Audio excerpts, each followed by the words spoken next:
Hi, I'm Hal Roberts. This is Bridge City News. Here's some of the top stories we've been following. Alberta Finance Minister Jason Nixon says the province is awash with cash. But what will become of the $13.2 billion surplus? We have the answer. The Ucp Leadership Debate took place Tuesday night in Edmonton. We hear more from Danielle Smith on why she's doubling down on the Alberta Sovereignty Act. And Wednesday was International Overdose Awareness Day. Video journalist Micah Quinn will have details of a group which is doing its part to help save lives. Your nation. Your province. Your southern Alberta. From the heart of Lethbridge, it's Bridge City News with Hal Roberts. Thanks so much for joining us. The UCP Leadership Debate took place in Edmonton on Tuesday night. One of the perceived frontrunners, Danielle Smith, labeled her proposed Alberta Sovereignty Act as a symbolic document to seek rights that provinces such as Quebec are employing. She says her Alberta will refuse to enforce federal rules, especially when it comes to COVID-19 health restrictions. And part of the problem is we have allowed the federal government to invade virtually every area of our jurisdiction. I just think it's good manners that if you're going to change the relationship, that you let them know. That's what the Sovereignty Act is. It's putting the federal government on notice. We intend to defend our constitutional jurisdiction and defend the rights of our citizens through the Charter of Rights and Freedoms. And I believe we already have a mandate from the people, especially because of the equalization referendum, which was meant to start a conversation with the rest of the country. They ignored it. And so now we have to make sure that we're taking action to defend our own rights. We can't wait for a constitutional process like Brian Jean has proposed. He has suggested that we start that. We've been waiting for 30 years for the Constitution to be restarted. I don't want to wait another 30 years. I want the current Constitution and the current powers to be respected, and the only way we do that is by drawing a line, just like Quebec does. Alberta Finance Minister Jason Nixon gave a fiscal update on Tuesday afternoon. Our province is in pretty good shape financially with a $13.2 billion surplus. A number of financial experts were anticipating a surplus of only $515 million. Minister Nixon says a big reason for the extra cash infusion was not only the price of commodities going up, but it's also thanks to a number of steps the UCP government has taken over the past few years. Announcing the fact that under this government's leadership, all jobs have been restored since the NDP were government in 2015. Announcing the largest corporate income tax rates that have come into the province in the history of the province, despite the fact that we've lowered the corporate income tax to be able to attract investment. In fact, I would say that's a proof point why that policy worked. Announcing the largest natural resource revenues in the history of the province. Just a few short months ago and years ago, the federal government and other jurisdictions around the world were betting against our largest industry inside this province. This government and Albertans doubled down on defending the largest industry in this province and are seeing the benefits of that effort over the last several years. So I asked our legislative reporter and the Alberta correspondent with the National Post, Tyler Dawson, what will become of the $13.2 billion surplus? Will it go towards our provincial debt? How about the Heritage Savings Trust Fund? It doesn't sound like we're going to get any, Ralph Bucks 2.0 or Mo money, as people over in Saskatchewan are getting. But it does seem like there's going to be money put into the Heritage Trust Fund. Does seem like there's going to be some money put to paying down the debt. Normal conservative proposals, I would say, on that front. I think we'll probably see some spending, especially with an election coming up next year when we get to budget season in early 2023. Tyler Dawson will also discuss why Premier Jason Kenney was in South Korea recently. He'll have details coming up after business news. Premier Kenney says Albertans can expect a few more dollars in their pockets come tax time. Kenney says now that the province has its fiscal house in order, Alberta will index personal income taxes to inflation retroactive to the 2022 tax year. Income tax rates had gone up to reflect inflation. He made the announcement on his Facebook page. That means when you file your taxes at the end of this, next spring, at the end of this fiscal year, you will see more money staying in your pocket as a result. In fact, it will benefit the average taxpayer by about $300, and it'll be about a $300 million cost to the Treasury. But this is important, especially with high inflation, that we protect people in the taxes that they pay from the impact of inflation. We never wanted to de-index the system in the first place, but we had to get the province's finances in order and do so without cutting health care. A large rally is being planned for Winnipeg on Saturday. It is being put on by a group calling itself the Citizens for Truth. They want the RCMP to investigate alleged criminal activities that took place during the COVID-19 pandemic. The group alleges that there were criminal actions taken by various healthcare agencies, police forces, and politicians. Now, one of the main organizers is Ken Drysdale, who created a report on the subject and sent it to every municipal police service in Manitoba. Ken joins us now from Manitoba. So, Ken, what kind of criminal actions do you feel took place during the pandemic? There's actually a list in the report. What's backing this up is an 89-page forensic report on specifically the numbers that the government used to create this pandemic. So there's fraud, malfeasance, terrorism. There's a whole list in, I think it's chapter 3 of the report. So where and when will this event be taking place, and what are you really hoping to accomplish with this rally? The rally is happening on Saturday, September the 3rd in Winnipeg at RCMP D Division headquarters, which is at 1091 Portage Avenue. And what we're really trying to do here is to wake people up so that people can understand what's happened. We have been in communication with the RCMP. We sent them, we're not doing this to surprise them. We sent them registered letters to the commissioner in Manitoba, and we said exactly what we're looking for, what we're going to do. And we've also sent registered letters to the Winnipeg Police Force asking them to attend to provide protection to the people who are gathered there. And what we're intending to again achieve is to wake up Canadians, but also we know that the rank and file of the RCMP are behind us. And we're trying to give them a little bit of momentum in which they can perhaps do some internal pressure and get this thing underway. Now, if people want more information on the Saturday's rally, where can they go? We have a website, thetruefactsc19.com. That's thetruefactsc19.com. There's a page dedicated to this. And also, I would highly recommend people subscribe and get onto our news service, and you'll keep up with everything that we're doing. Now, your group is working on something else even bigger, and that the Winnipeg rally is just the beginning? Yes, the rally, and we're doing this very differently than anyone else has done so far in Canada. What we're doing is we're using Winnipeg as a test case. We're going to develop a toolkit for folks right across the country to replicate what we're doing in Winnipeg, and we're looking to do it not all at once. We're looking to do it at different cities at different times across the nation. Thanks so much, Ken. That was Ken Drysdale, organizer of the Citizens for Truth rally, which is taking place this Saturday in Winnipeg. Well, Environment Canada issued another heat warning here for Lethbridge. It's been sunny and very, very hot. Jeanette Rocher is now with an early peek at the weather forecast. Jeanette, will we be getting close to breaking a new heat record or two this week? So very close, Hal, but not quite. Today's high, for example, 35 degrees, but the record was just a degree and a half higher, set back in 1991. Now, I was looking through the highs for this coming up week and comparing it with the records, and we're still just going to be a tad lower, so not quite record breakers, but still unbelievable weather for the start of September. Overnight, look at this, for example, staying a low of 16 degrees. That's unbelievable for this time of year. Into tomorrow, beginning September, 34 degrees the high. As for the rest of the week, we're going to be in the mid to low 30s. I'll have all those details coming up for you later on in the show. Great. Thanks so much, Jeanette. The Lethbridge gymnastics coach accused of sexual assault and sexual interference was back in provincial court earlier today. 33-year-old Jamie Ellicott faces charges in relation to victims ranging in age from 7 to 14 who were allegedly assaulted at the Lethbridge Gymnastics Academy. Ellicott will be back in court October 7th to make a plea. Bridge City News will be following the story very closely, and we'll have more for you at that time. Wednesday marked International Overdose Awareness Day. It is meant to remember all of those who have passed on due to an overdose. As video journalist Micah Quinn explains now, an event was held in Galt Gardens to raise awareness for those who've been impacted by substance abuse. Organizers also discussed some of the life-saving tools that are available.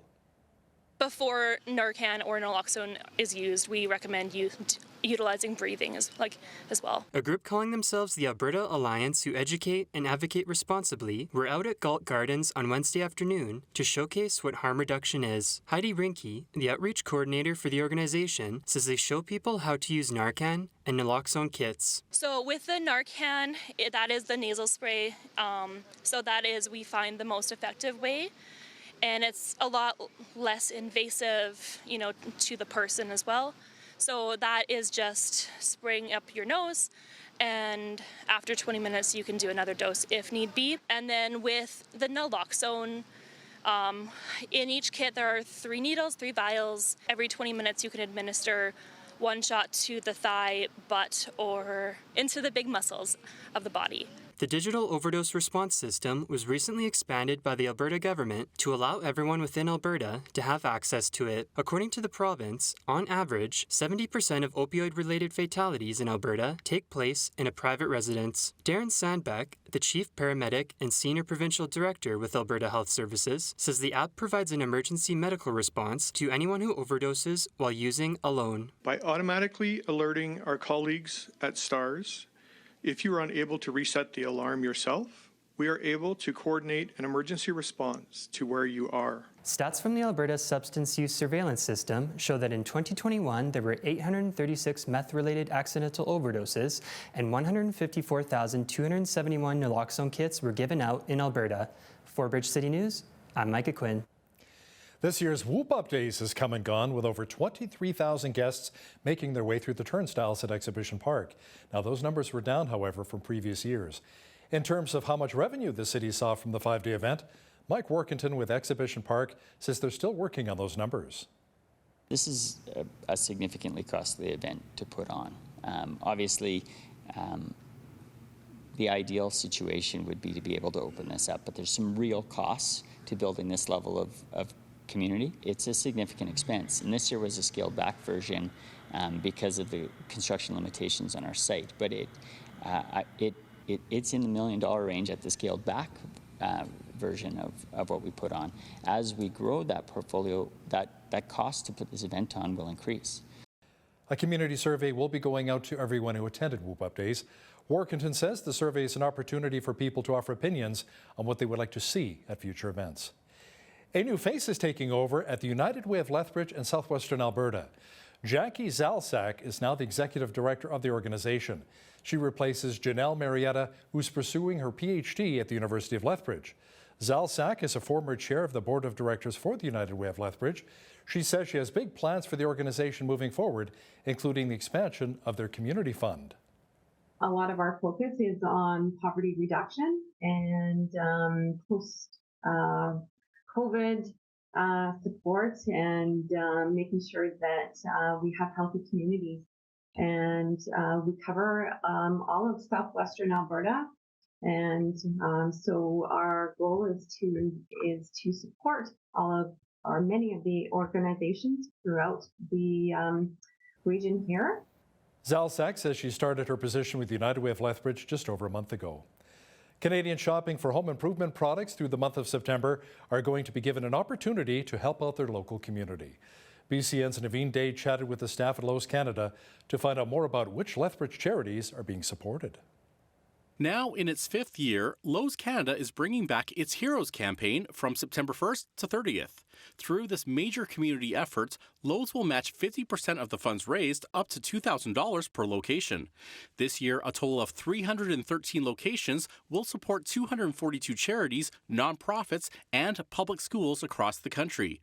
Here in Lethbridge, the Rona store is supporting the Alberta Cancer Foundation, and at Lowe's, the Inclusion Lethbridge Association, a charity that provides support and resources for those with developmental disabilities. What we're talking about is creating social networks of support around a person with a disability, with family leadership. We know that families are the most invested in good outcomes for their loved one with a disability, so we know how important families' voices are to make sure that they are the ones that are guiding the life of somebody they love.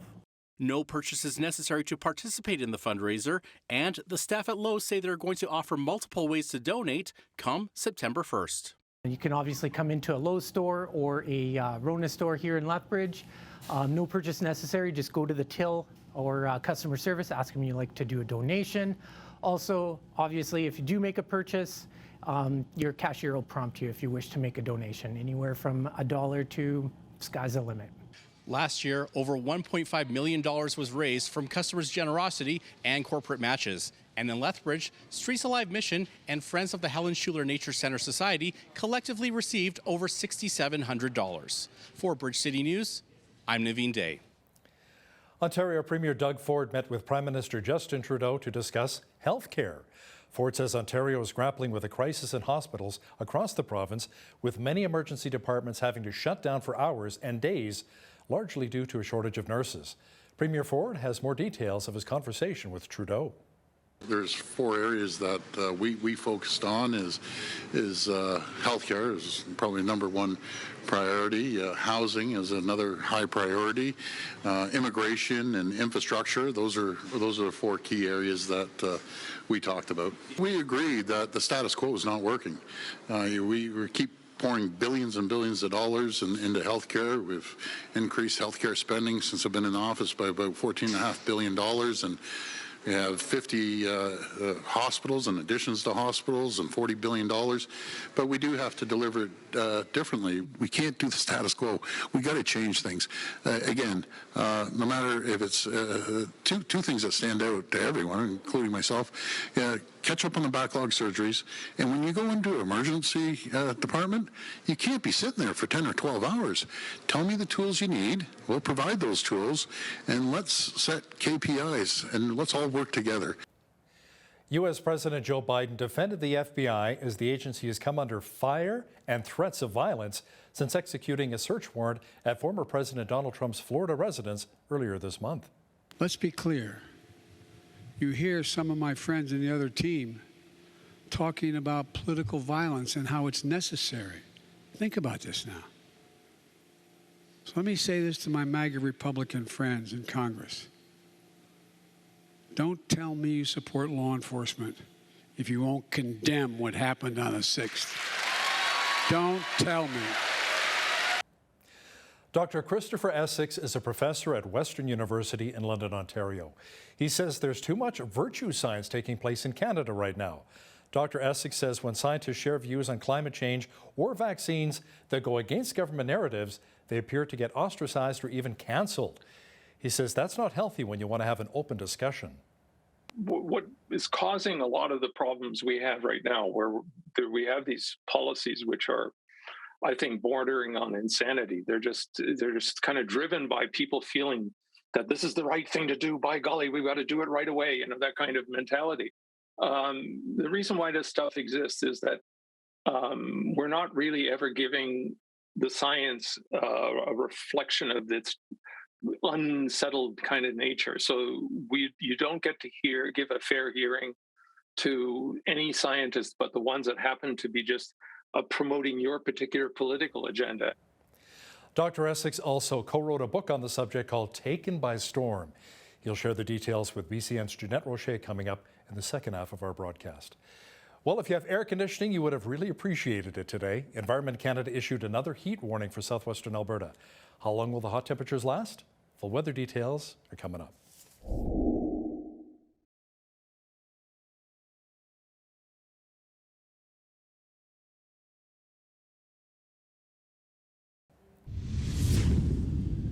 It is hard to believe that it is almost September. You know, the average high for this time of year in Lethbridge is around 23 degrees. We were a lot hotter than that today. Jeanette Rocher is in now with all of the weather details. Jeanette, Environment Canada issued another heat warning, and it may remain for quite some time. Yeah, that's right. Daytime highs in the low to mid 30s. We are going to see a little bit of a cool system blow through on Thursday evening, giving us an overnight low of 10 degrees as a cold front moves in there. But then hot temperatures sweeping back through for Friday, high of 32.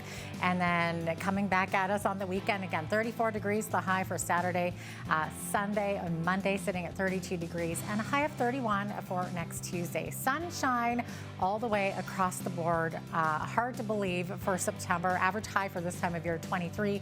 We are much higher than that. Average low, 8 degrees, 37. That was our high temperature on this day back in 1991. And the record low was 0 degrees back in 1994. Sun rose this morning at 6:45 a.m. and our sun set this evening at 8:18 p.m., giving us just over 16 and a half hours of daylight, about 16:33 there. So Victoria sitting at 25 tomorrow, lots of sunshine, a bit windy in the Juan de Fuca Strait, cooler by the water, 25 in Vancouver, sunshine, and As always, warmer inland, of course. 24 degrees the high in Edmonton, and Calgary sitting at 28. Both of those cities under a heat warning. Calgary seeing a little bit of wind there too. Speaking of wind, very windy in both Saskatoon and Regina tomorrow. 29 the high in Saskatoon. Sunshine, but winds from the northwest. Gusting up to 70 kilometers per hour in Regina. Those winds gusting up to 60 kilometers per hour, sitting at 32 degrees, though. Lots of sunshine. Winnipeg seeing winds 30 to 50K. 24 degrees the high tomorrow in Toronto, under sunny skies. 19 the high in Ottawa, with partly cloudy skies. 19 the high also in Montreal tomorrow, with cloudier periods in the afternoon. Fredericton sitting at 24 tomorrow with sunshine, and then becoming a mix of sun and cloud by the afternoon. Halifax at 26 the high, 24 the high in Charlottetown, 24 the high in St. John's, Newfoundland, with fog along the coast there and partly cloudy skies. So there you have it. That is your forecast. Starbucks issued a statement following reports that its coffee shops in the United Kingdom were set to become cashless. Many were concerned that the same would happen here in North America. Company officials said there is no blanket ban on cash at its UK sites, and there are no plans to go cashless in the future. They did say, however, that franchise partners and individual stores could introduce their own policies. Businesses in the UK can legally refuse to accept cash if they offer alternative payment methods. Stats Canada says the economy expanded for a fourth straight quarter in the April to June time period. The agency says real GDP grew at an annual rate of 3.3% in the second quarter. Now, that is down from a previous estimate of 4.6%. It says the main contributor to growth came as businesses ramped up their investments in inventories. Housing investments and household spending on durable goods declined, however. Its early reading for July points to a contraction of 0.1% following the latest interest rate hike by the Bank of Canada, which is hoping to bring inflation back down to a target of 2%. Inflation in European nations using the euro hit another record high in August. It was fueled by soaring energy prices driven by Russia's war in Ukraine. The EU Stats Agency says the annual inflation rate in the Eurozone's 19 countries rose from 8.9% in July to 9.1% in August. Inflation in the EU is at its highest level since record-keeping for the euro began back in 1997. Energy prices surged by 38.3%, while food prices increased by 10.6%. Now, here's a look at today's markets. The TSX was down 182 points on the day to finish at 19,330. The Dow was down 280 points to 31,510. The S&P 500 was down 31 points to 3955, and the Nasdaq was down 66 on the day to 11,816. West Texas Intermediate Oil was down 284 to 88.80 US per barrel. Natural gas was up 13 cents to 9.17 US. Gold was even on the day at 17.1104 US an ounce, and silver was down a cent to 17.99 US an ounce. Feed wheat is at $10.97 per bushel, barley's at $8.10, canola's at $18.30, and corn is at $11.61 per bushel. Live cattle were down 95 cents to $141.55. Feeder cattle October contract was up 20 cents to $183.48, and lean hogs October contract was down 208 to $91.53. The Canadian dollar was even over the past 24 hours at 76.16 US.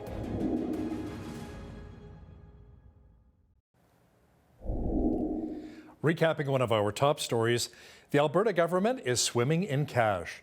Finance Minister Jason Nixon says in the latest fiscal update that our province has a budget surplus of $13.2 billion. The government was expecting a surplus of around $515 million. Nixon attributed the cash windfall to a large increase in commodity prices, including oil. He says the province will use the funding to pay down the debt and to top up the Heritage Savings Trust Fund. The final UCP Leadership Debate took place in Edmonton on Tuesday night. Who were the winners and who were the losers? Our legislative reporter Tyler Dawson will give us his thoughts on the debate shortly. And listen, if you see news happening in your community, be sure to send us an email at info@bridgecitynews.ca. We would love to hear from you.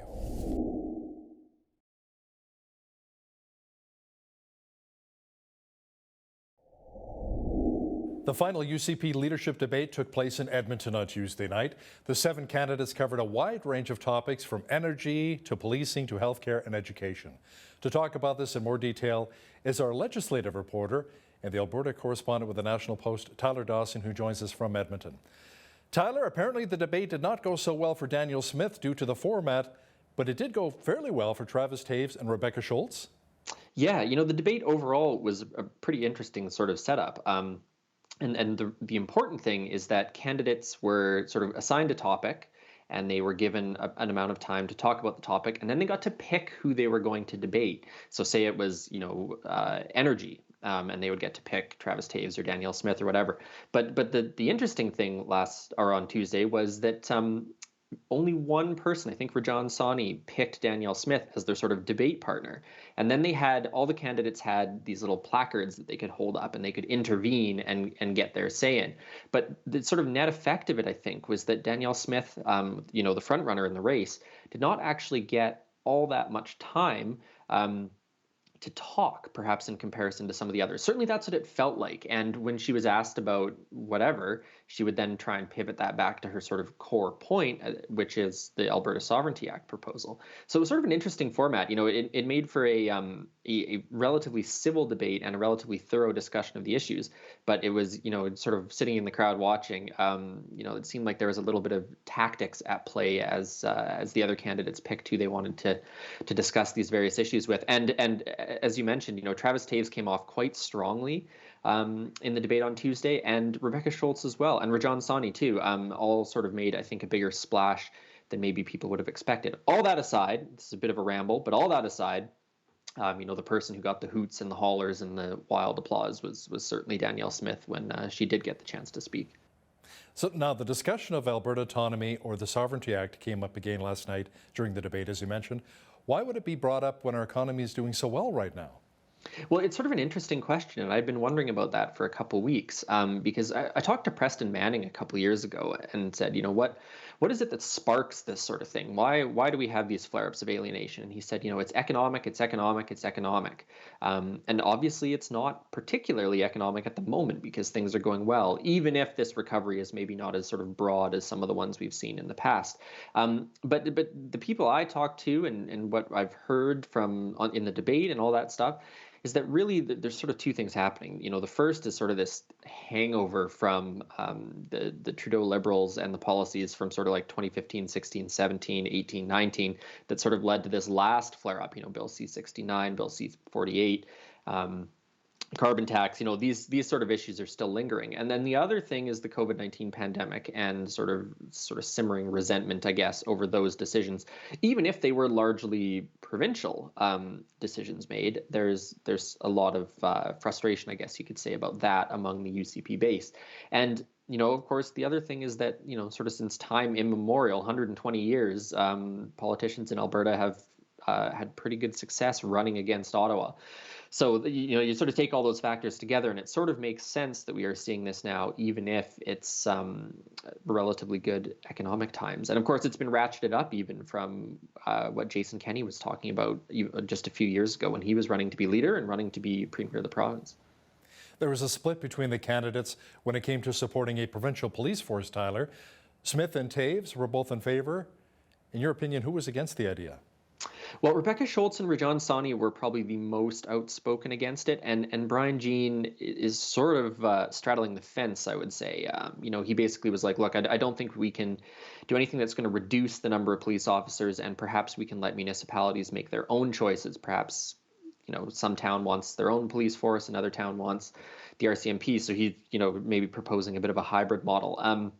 But there was a really interesting exchange between Danielle Smith and Rajan Sawhney about this. And she said, look, the Rural Municipalities Association and other municipalities said, look, we like the RCMP. We don't want an Alberta Provincial Police Force. How can you support this proposal, go ahead with this proposal when that's the case? And Smith said, well, look, no, you're not. Why are you not respecting the wishes of the UCP membership that have said that they sort of endorse this idea? So really interesting to see that dynamic play out. And the reason that's interesting, not just because the issue itself is interesting, but also because the UCP membership skews so heavily towards rural and small town Alberta, which is exactly the places that would be affected by any switch to a provincial police force. In fact, the pitch for a provincial police force is to help those areas, increase or improve response times, get more officers, that sort of thing. So really interesting split between the candidates on Tuesday, I would say. Now, the recent fiscal update, Tyler, from the UCP shows we have roughly a $13 billion surplus. What will the province do with the extra money? Will it maybe go towards our provincial debt? Added to the Heritage Trust Fund? What are you hearing? A little bit of everything seems to be the answer to that.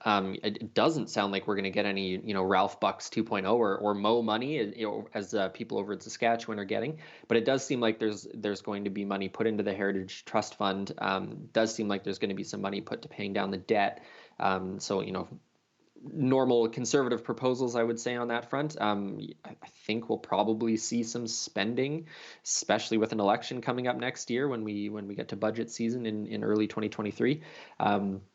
So that's sort of the state of affairs, but it's a remarkable turnaround, $13 billion surplus. I think when the last budget came out, the prediction was like a $500 million surplus or something like that. So just like a colossal increase in the amount of money at the Alberta government's disposal. So it'll be interesting to see what happens with that. Of course, it'll depend a little bit who becomes the next leader and what their ideas are going to be about what to do with that money.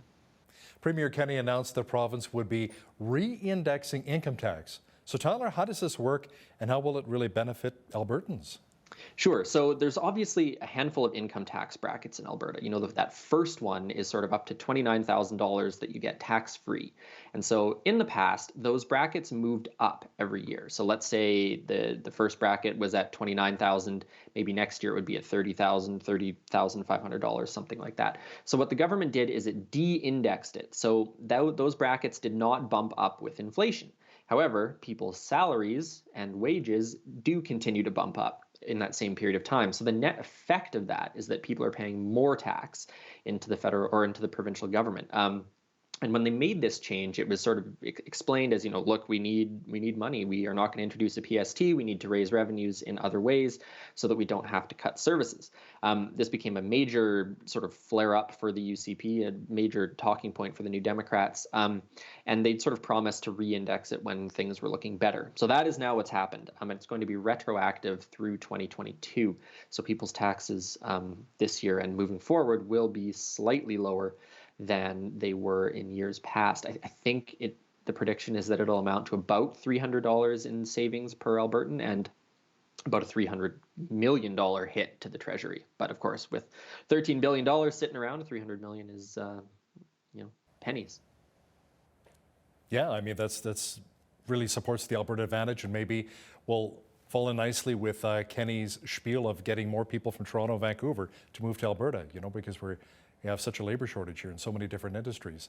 Rachel Notley and the NDP said now that the province is awash with cash, fee hikes should be reversed, Tyler. But let me ask you, will that happen?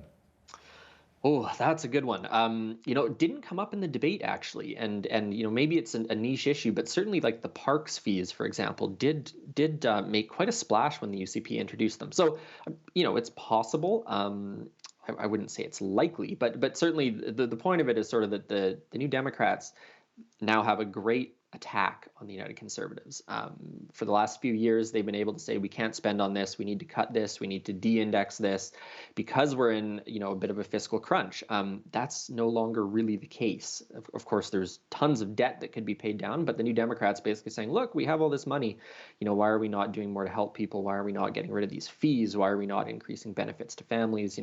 All that kind of stuff. So again, as we look ahead to the next year, this is sort of setting the stage a little bit for some of the debates and some of the attack lines, I guess, that we're going to hear going into the election, I think. Our Premier, Jason Kenney, has been in South Korea this past week, getting his last few air miles in while he can, I guess. Now, Kenney went to Asia on a trade mission to discuss what? Small modular reactors? Yeah. So, our premier for 6 more weeks, give or take, and making the most of it. So, the reason I think this is interesting is just because, he's still kind of out burning the shoe leather, still showing up to work every day. And he was only there for like 3 or 4 days, I think, which is, I've flown over to that part of the world, and I can't imagine the jet lag of flying to South Korea, being there for a couple of days and then getting on a plane and coming home. But yeah, there was an agreement, sort of a memorandum of understanding signed a couple of years ago between South Korea and Alberta on working on small modular reactors. So that's what they've been discussing. I don't believe there have been any sort of massive developments out of that trade mission just yet. But notable that the premier is still showing up for work. Gave his 3 months notice and is still out there, I guess. It's funny you talk about the jet lag. You're right. I've been to Europe, and going out to Asia, why not just do a Zoom call? Well, honestly. Save taxpayers and save the jet lag. Now, Tyler, Premier Kenney also announced that Calgary will be getting a new statue of Winston Churchill. Tell me more. It will be at the McDougall Centre, which is downtown building in Calgary that is also sort of the Calgary headquarters of the government, I guess you could say. Lots of press conferences happen there and things like that. Edmonton does have a statue of Winston Churchill at Churchill Square downtown. And so this announcement was made last week, I think, that there's a society in Calgary, the Sir Winston Churchill Society, I believe. And they've sort of partnered up with the provincial government to create a statue of Churchill, who I believe Kenney is quite an admirer of Churchill, and certainly had many nice things to say when he announced this statue. So that will eventually happen, be honestly a new statue for people to throw paint at and tear down when they get riled up. A little controversial. Now let's circle back to the UCP leadership for just a moment here. What are the latest polls showing? Is it really a two-horse race between Danielle Smith and Travis Toews? Well, this is actually one of the really confusing things because there hasn't been very much polling. There was a little bit of polling in late July, right after the sort of final candidate list was selected, and then again in early August. And I have not seen any updated polling. The campaigns have not really leaked anything. The big polling firms have not done very much. And there's a couple of reasons for this. The big one being that it's really hard to do. How do you get a sample size of just UCP members? Some of the other polling has said, we'll poll people who identify as UCP supporters, and that's sort of how they're getting their information. But it does seem like it's a 2, perhaps 3-horse race. Danielle Smith certainly getting the bulk of the media attention, and the other candidates having very much to respond to what she's been saying. Travis Toews, I think, is probably our second place horse in this race at the moment. But of course, the UCP has a preferential ballot system, right? So you pick a first, second, third choice or whatever. People drop off the bottom and votes are added. There's a math involved, but it basically puts someone like, for example, Brian Jean, who are his supporters going to back at the end of the day if there isn't a clear win for someone on the first ballot. So that's sort of the state of affairs. And then the other factor, and sorry to be going on about it, but the other factor here is that there's the whole ground game side of this, right? It's which candidate's team is making the most calls to supporters, who signed up the most members until the deadline in early August, who is doing the best get out the vote thing, helping people fill out their ballots, get them mailed in, all that sort of stuff. So there's a handful of other factors going on here. And you can imagine a scenario in which, for example, Danielle Smith gets all this massive attention, but someone like, say, Travis Toews has this incredible ground game and actually comes out ahead. So the votes are out there for anyone who wants them. They're locked in at 123,000 members, but I think there's still votes to be fought over for sure.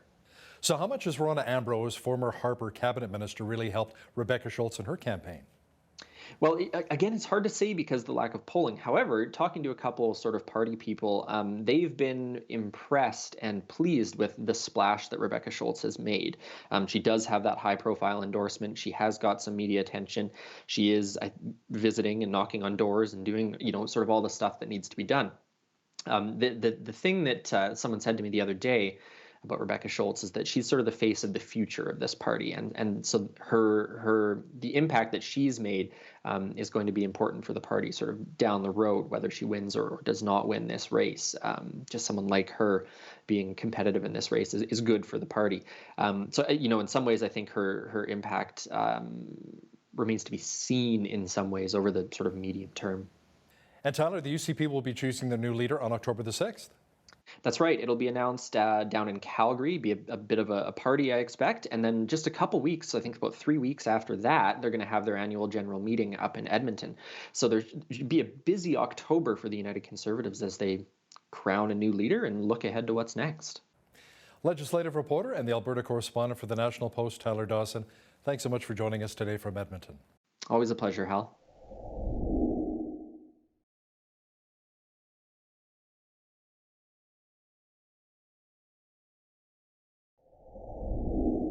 Climate change has become one of the biggest concerns in most nations around the world, with hundreds of billions of tax dollars being spent on reducing carbon emissions. Recently, some governments are trying to force farmers to reduce cattle production and reduce the use of fertilizers in the fight against climate change. So how many of these efforts to protect our environment actually are making a difference? Joining us today from London, Ontario to discuss this further is Dr. Christopher Essex, Emeritus Professor of Physics and Mathematics at the University of Western Ontario and co-author of Taken by Storm, The Troubled Science, Policy, and Politics of Global Warming. That is such a mouthful. Welcome to Bridge City News, Professor Essex. Thank you for having me. Yes, okay. Absolutely.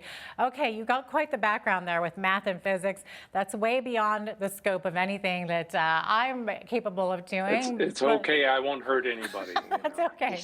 Okay, so one of your articles on the CornwallAlliance.com website is entitled Virtue Science Reigns. So how would you define virtue science? Well, first of all, you need to, well, there are a lot of things. You said something about carbon production that immediately brought in the issue of the distinction between science and what people are doing that they call science. We're kind of doing politics and we're calling it science.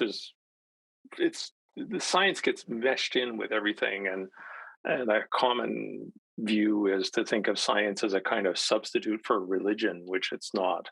And it's a very different way of thinking, different than the way many people think. And instead of going around thinking like that you have all the answers, you think you actually are a fallible human being, and you only through much struggle figure out what the answers are. And that's a very different way of looking at things. You don't just believe that the answers are something. You have to actually prove it. Test it, show me. That's what science is really about. And so when scientists are minding their own business and they fight among themselves, they argue and they think the other ones are kind of, well, those crazy people over there, they don't know what they're talking about, and that kind of thing. And then they think the same about you, right? And so, but that's the kind of, and everyone kind of grudgingly knows that sometimes you get really heated about it, but it's still just science. Show Big Bang Theory right away with all the scientists. Those egos are my people. Get in the way. Those are my people. I understand them. That's right. No, I understand that very well. But when they're left to their own devices, they're pretty good.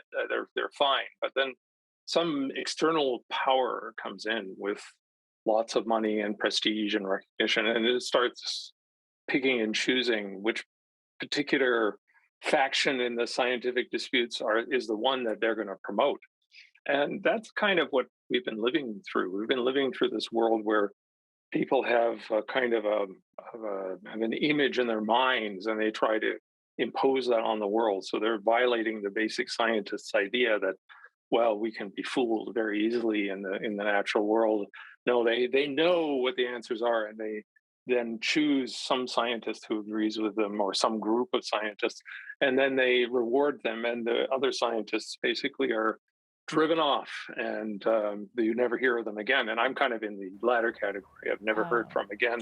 So I don't usually discuss this stuff. And just sometimes I've been at this for so long, I feel kind of like it's a futile gesture. So I kind of have given up on a lot of this stuff. I think I've been arguing these points for too long in many cases, but you could see it in your presentation when you were talking about carbon and the whole excitement about climate change and so forth had to do not with carbon, but carbon dioxide. So you need a carbon atom and then two oxygen atoms together in order to have the effect. Carbon by itself doesn't do anything. The whole greenhouse thing is that the oxygen molecules vibrate up and down, and they oscillate and they vibrate, and that's what causes them to absorb radiation in infrared light. And if you take the oxygen off, it's just nonsense. I mean, at that point, well, they did the same thing with nitrogen.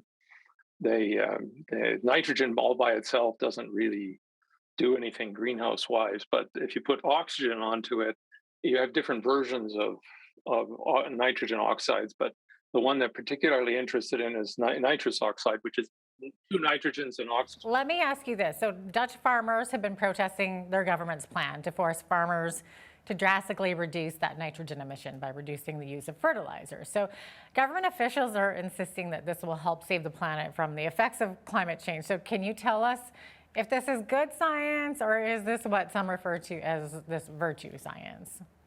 Well, I coined this term virtue science because it's somehow a weird mixture of what the facts are and morality, right? So you don't just get to talk about, list of scientific facts and then discuss morality.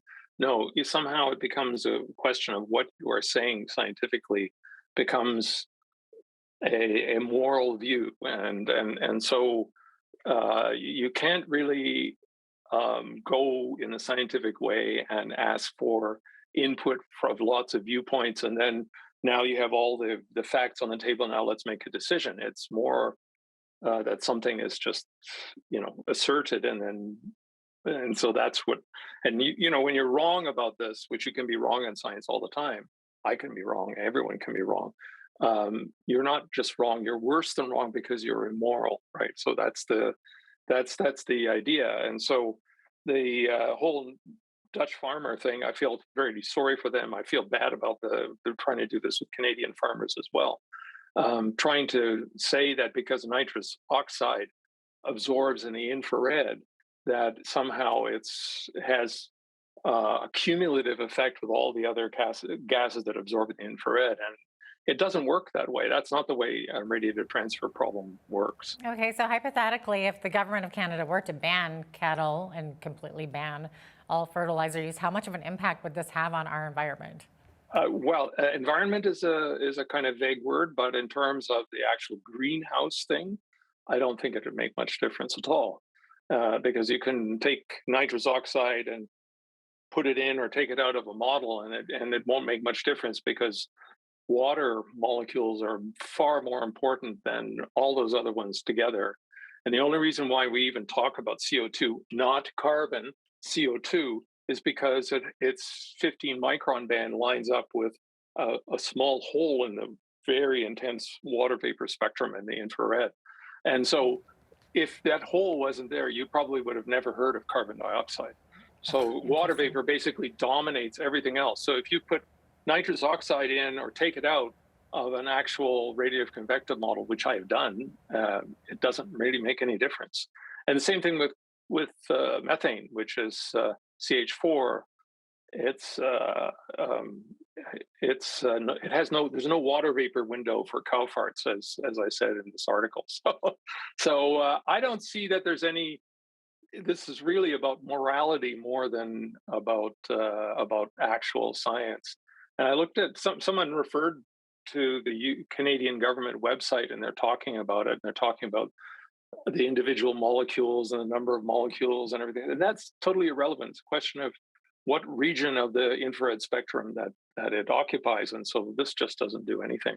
Yeah, so often we hear media outlets quoting government officials and scientists saying that there is consensus on climate change, which makes it sound like it must be factual. So does consensus actually mean that these opinions are clear empirical facts? Well, there are many, many problems with this claim about consensus and the science. Well, I mean, I've tried to explain a little bit of the way science works in the real world, as opposed to what's represented on the press. There's the science in the press, the consensus and so on. But when it comes to anything that is in the domain of research, which is also something people aren't familiar with, they tend to think that all knowledge is available, everything is known, and there's just somebody who knows it. But there's a whole world which many people are unfamiliar with, and I've spent most of my life in, is a domain beyond what anybody knows. There's no expert in what these areas are that I've worked in. That's research. That's what research is about. Is about what nobody knows. There are no experts in that field because nobody's figured any of that stuff out, and there's a huge boundary of the unknown in the world. We haven't gotten rid of that. It's profound and amazing and wonderful. And for anyone who wants to have a career in research, there's tons to figure out, and there's this way beyond us. And yeah, so. When well-qualified scientists share their views on climate change or even COVID vaccines, who happen to disagree with the current government opinion, these scientists tend to get ostracized, right? We've seen it over. Well, they become disappeared, right? I mean, you just don't hear of them, and you can see that going on with the COVID business. You know, it's, as I said, they're not just wrong; they're worse than wrong. So they become immoral, but right? Isn't scientific debate and disagreement normally a good thing? This is kind of what is causing a lot of the problems we have right now, where we have these policies which are, I think, bordering on insanity. They're just kind of driven by people feeling that this is the right thing to do. By golly, we've got to do it right away. You know, that kind of mentality. The reason why this stuff exists is that we're not really ever giving the science a reflection of its unsettled kind of nature. So you don't get to give a fair hearing to any scientist but the ones that happen to be just promoting your particular political agenda. And that, I think, is the heart of the problem here. And actually, George Orwell had a really good thing. He said, anyone who challenges the prevailing orthodoxy, this is just common for human beings, finds himself silenced with surprising effectiveness. A genuinely unfashionable opinion is almost never given a fair hearing, either in the popular press or in the highbrow periodicals. And I've certainly experienced that over my career, and I definitely have seen the medical community experiencing that now, and so on, because people get caught up in a fashion, and they can't open their minds long enough to actually listen to the range of views. And one of the suggestions that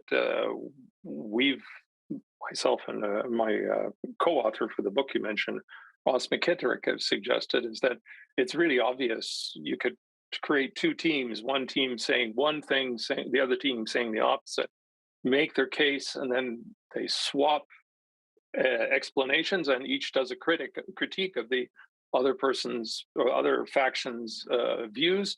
Take all four of them, staple them together, and then give them to the governments, and then they can make their policy out of that. But instead, what the policy becomes primary, and technicalities become secondary. So we talk about carbon instead of carbon dioxide. We talk about nitrogen instead of nitrous oxide in this case.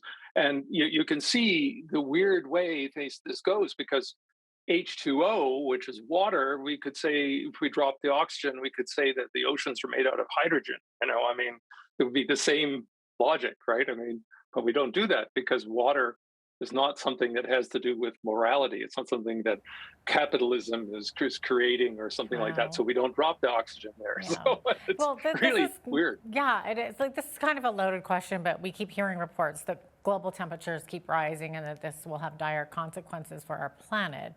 That's very serious, but is it true, and how exactly do we measure global temperature? Well, first of all, you can't measure something that doesn't really exist physically. I mean, the system is not in thermodynamic equilibrium, so measuring temperature other than in an extremely coarse way, say comparing it to the temperature of the sun or something like that, well, yeah, okay, it's not as hot as that. But if you're talking about changes of tenths of a degree against something that's varying by, I don't know, 80 degrees from coldest to hottest, it's a kind of a silly thing. And so what you're really doing is statistics rather than thermodynamics. And you can't, since it is a statistical trend. Another way to look at this, which I think is maybe even more effective, the temperature that's used in real physics is not degrees Celsius or changes in degrees Celsius. It's something called temperature in units of Kelvin compared to absolute zero. And those are the things that go into the physics formulas. And if you do some kind of clever way of mapping all the wonderful temperatures in the IPCC outputs, with small trends of 0.3 degrees and 0.2 degrees and so on, and you put it on a Kelvin scale, then what you get is something's not changing at all. It's completely flat. You can't see the changes. Even if I were to take these changes and put it on a regular mercury thermometer, you would, over the past 20 or 30 degrees, and you put it on that thermometer, and you line up all the thermometers, more pictures of them before and after, you wouldn't be able to see the difference because that only measures every 2 degrees, right? So you wouldn't even see the changes that have happened. So in many respects, this is an extremely naive way of looking at it. And there's a reason historically why it came out that way, because in the 1960s, the models on computers were so simple, which is something I was doing, that you only had one temperature in the entire system to talk about. And for some reason, which is very non-scientific, this got mapped onto these complex models. And so instead of discussing the complex models as complex things, they average them all and then they try to make it a simplistic temperature again. And you can have climate change without any change in this average temperature at all. So you could have zero change in average temperature, but you could still get climate change. So it's because there's a lot more to climate than just temperature. So that's fascinating stuff. Absolutely. It looks like we are about out of time, but thanks so much for being with us today, Dr. Essex. Okay, my pleasure. Okay.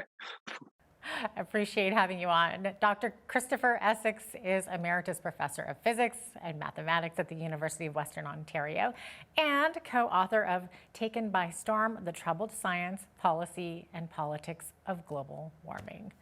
There you go. I'm Jeanette Roche on behalf of all of us here at Bridge City News. Thanks for watching.